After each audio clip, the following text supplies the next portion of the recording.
Okay, all I have is my High Desert Survival School knife by John Campbell and a Powerade bottle. I have this one, I have one that's full. I should have brought more water, but I didn't. But this one I'm going to take advantage of. Okay, there's several grooves on this Powerade bottle. I'm going to take advantage of this groove right here, and I'll show you why. I'm going to cut, which as you can see with this knife, cutting's like nothing.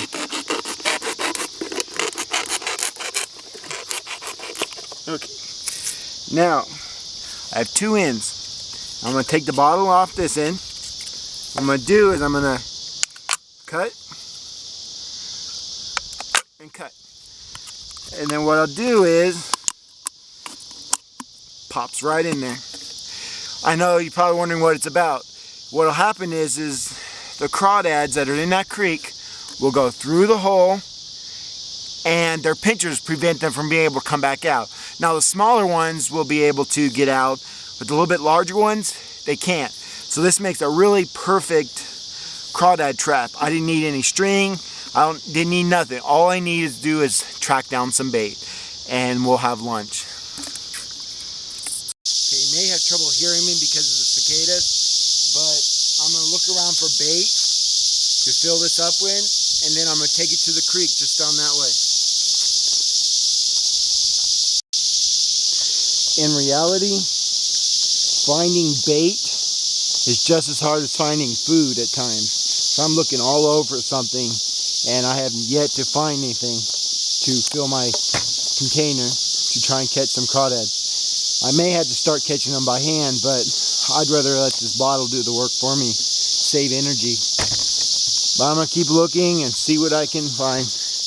There's the creek, and if I look around there, you can see all these little crawdads just running around, and the water's so murky you really can't see anything. So just when they're at the edges. So I'm going to give it a try, maybe go up the creek, down the creek, see if there's any better spots.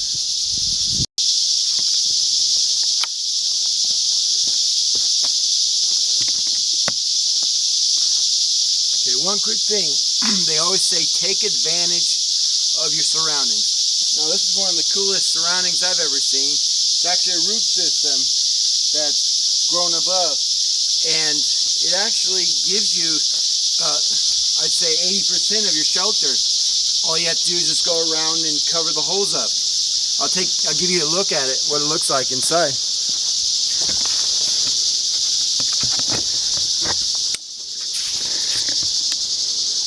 Someone's fancy apartment.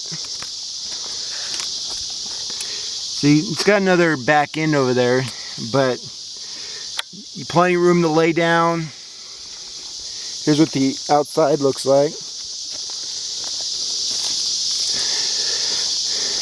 You know, just go through and completely cover all those holes, and you got yourself a really nice shelter, temporary or not. It's a really nice natural shelter.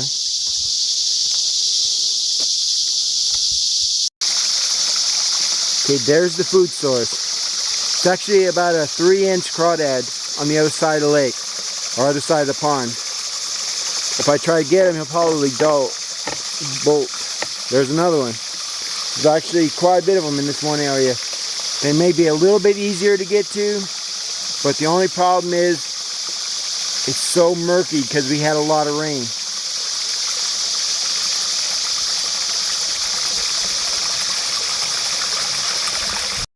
Now I found a little bait, and what I did was I put it by the shore and I put it between two rocks.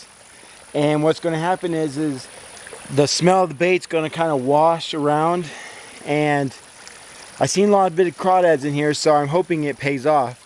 I'll let it alone for about 30 minutes to an hour and see if I catch anything. Okay, I'm going to check, see if there's any activity, and see if I'm going to have dinner tonight.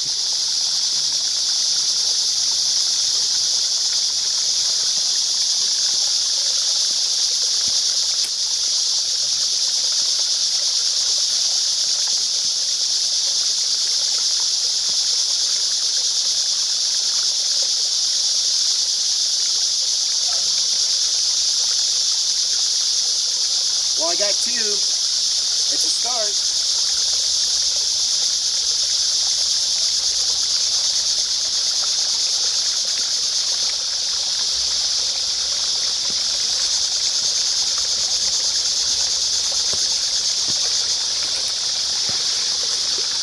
If you could see him in there. But I caught 2 within 30 minutes or so. Okay, I set my homemade trap for about an hour, and I just left it there. I didn't do anything with it. And to my surprise, you guys can see that, is full. I mean, it's packed. There's about 8 large crawdads in there. I didn't have to do anything but set it and forget it. And it's like, I mean, they're just packed in there. They just kept piling each other in there, and apparently they can't get out. I guess because of the lip there, they can't think about going up and in, and their claws get in the way. So what they do is they get stuck on that lip, and they don't understand how to get back out. It's a fairly decent homemade trap. A Powerade bottle. That's all I had. I actually came on this trip with just a knife and a bottle. That's all I have on this trip. So, and this is more than enough. And nice thing is, I can put these somewhere and then go get more and more. It's sustainable. It'll keep you alive.